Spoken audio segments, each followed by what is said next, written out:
आणि मस्साजोग प्रकरणावरून सुरू झालेला आरोप प्रत्यारोपांचा महासंग्राम काही थांबण्याचं नाव घेत नाहीये। पुण्याच्या मोर्चात मराठा आंदोलक मनोज जरांगेंनी थेटपणे धनंजय मुंडेंना लक्ष्य केलं। यावेळी त्यांनी देशमुख कुटुंबियांना धनंजय मुंडेंकडून धमक्या दिल्या जात असल्याचाही गंभीर आरोप केलाय। जरांगेंच्या आरोपांनंतर ओबीसी नेते लक्ष्मण हाके पुन्हा मैदानात उतरलेत। मनोज जरांगे वंजारी समाजाला टार्गेट करत असल्याचा पलटवार हाकेंनी केलाय। इथून पुढच्या काळात जर त्रास झाला,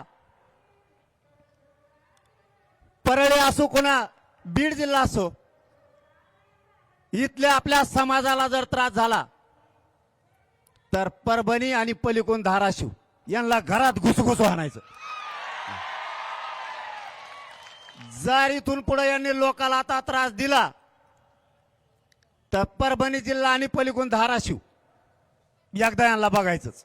घरात घुसून मारण्याची भाषा होते, म्हणजे तुम्ही किती हाय किती वगैरे हाय की हे कुठं चाललंय? हे जे वक्तव्य आहे हे धनंजय मुंडेंच्या विरोधामधलं आम्ही मानत नाही। हे जे वक्तव्य आहे ते या महाराष्ट्राच्या मुख्यमंत्र्यांच्या विरोधामधलं वक्तव्य आहे, कायद्याला चॅलेंज करणारं वक्तव्य आहे। आणि विशेष करून विरोधी नेत्याचं काम माननीय देवेंद्र फडणवीसांनी धस, अभिमन्यू पवार, पुन्हा ते पाटील यांना दिलंय का? काय चाललंय नक्की महाराष्ट्रामध्ये? तू जी जातीय तेढ निर्माण करायला लागला ना, ह्यो पहिला धनंजय मुंडेंनी थांबवायला पाहिजे। आणखीन खोलात जाशील ना धनंजय मुंडे, आणखीन खोलात जाशील, आणखीन खोलात जाऊ नको।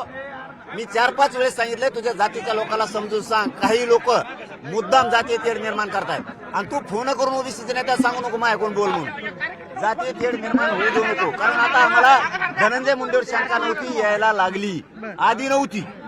आतापर्यंत 20-25 दिवसात धनंजय मुंडेचं आम्ही कधी नाव घेतलं नाही। धनंजय देशमुखला धमकी दिल्यापासून आम्ही सुरू केलं। अरे त्यांना न्याय मिळवून द्या बिचाऱ्यांना। तुम्ही राजकारण काय करताय? आणि ते मोर्चे निघतायत, त्या मोर्चामध्ये त्यांची सिंपती, त्यांच्याबद्दलची भावना दिसत नाही। धनंजय मुंडे आणि मग राजकारण, मग आम्ही असं करू, मग आम्ही तसं करू, आम्ही रस्त्यावर उतरू, आम्ही घरात घुसू देणार नाही। मोगलाई लागली का इथं? हे संविधानाचं राज्य आहे, देश आहे, कायद्यावर देश चालतो। कायदा हातात घेणाऱ्याला शिक्षा झालीच पाहिजे, ही व्यवस्था इथली। त्यामुळे असलं चॅलेंज कुणाला देतोय कोण? जरांगे? अरे काय झुंडशाहीच्या जोरावर काही उद्या प्रतिमोर्चे सुद्धा आम्हाला काढावे लागतील। आणि आता वेळ झाली का ब्रेकची? ब्रेक घेऊयात, पहा फक्त न्यूज 18 लोकमत।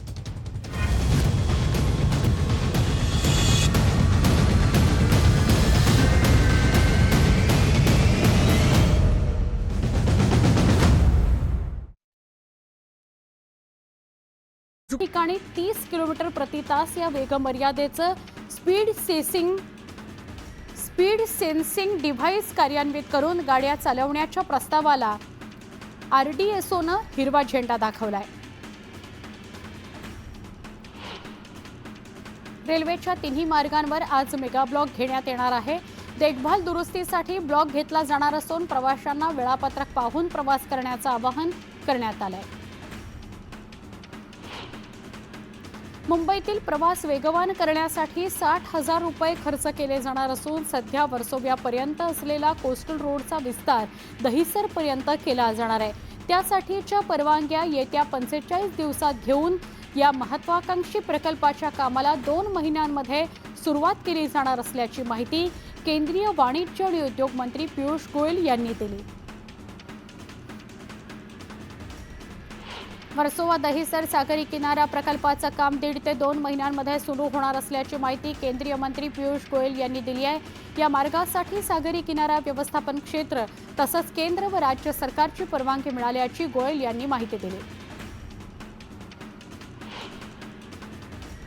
एमएमआरडीए क्षेत्रातील सगळ्या मेट्रोंची कामं पूर्ण होण्याचं वेळापत्रक नव्यानं तयार करा। या कामांना विलंब चालणार नाही।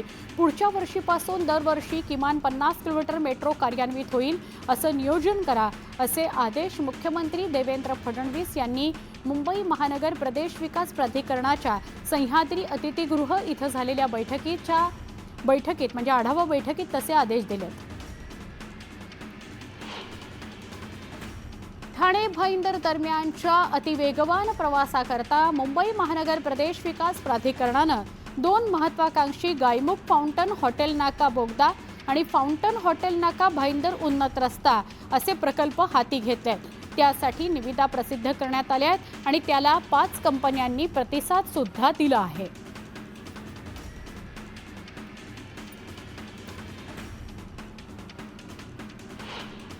डिसेंबरच्या शेवटच्या आठवड्यात मुंबईच्या समुद्रकिनारी पसरलेलं धुरकं तसंच वाढलेल्या प्रदूषणाचा मासेमारीवर विपरीत परिणाम झाला आहे.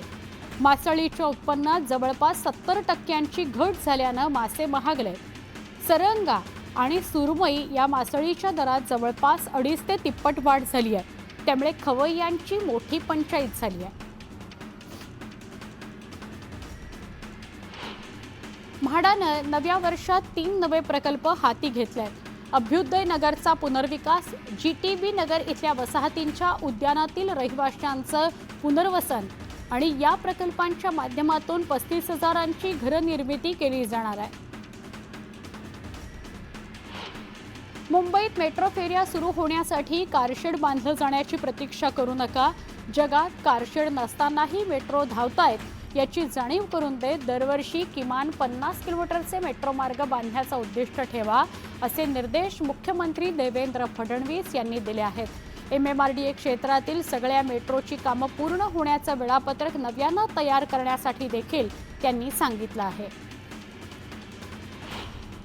कोस्टल रोड प्रकल्पाच्या कामात प्रदूषण नियंत्रणाच्या नियमावलीची अंमलबजावणी होत नसल्याचं दिसून आलंय. त्यामुळे मुंबई महापालिकेला प्रदूषण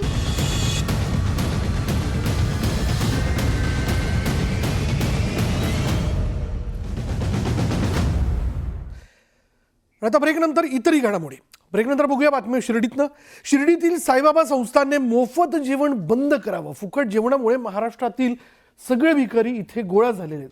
हे पैसे मुलांच्या भवितव्यासाठी, शिक्षणासाठी खर्च करावेत अशी मागणी जी आहे ती माजी खासदार सुजय विखे पाटील यांनी केली आहे. प्रसंगी यासाठी आंदोलन करण्याची वेळ आली तर मागे हटणार नाही असा इशाराही सुजय विखे पाटील यांनी दिला.